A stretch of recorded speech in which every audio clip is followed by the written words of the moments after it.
Ce que vous voyez ici n'est pas une illusion, c'est un cercle parfait, sombre, insondable. On l'appelle l'œil de la Terre. Voici le grand trou bleu du Belize. Situé au large des côtes du Belize, ce gouffre marin mesure 300 mètres de large et plus de 120 mètres de profondeur. Mais ce qui intrigue les scientifiques, ce n'est pas sa taille, c'est son origine. Ce trou ne devrait pas être là.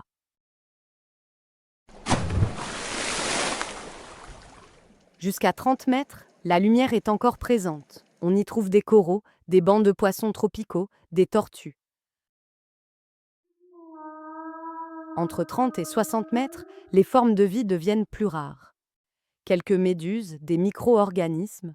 Puis, à 90 mètres de profondeur, tout disparaît. Plus de couleurs, plus de vie. Juste le silence et le vide.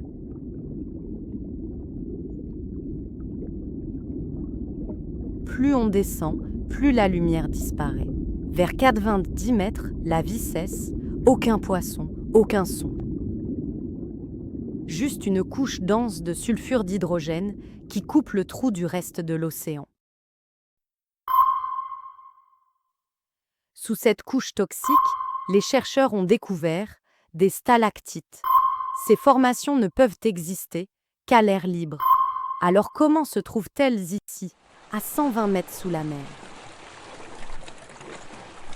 Réponse: ce gouffre était autrefois une grotte sur la terre ferme, formée à l'époque glaciaire, puis noyée à la montée des océans.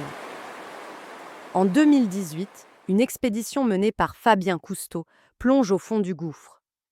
Ce qu'il trouve, un tunnel, un passage qui mène plus bas. À ce jour, personne ne l'a exploré. Certains plongeurs disent avoir entendu un bourdonnement mécanique. D'autres parlent d'un flash métallique. Puis, le silence total.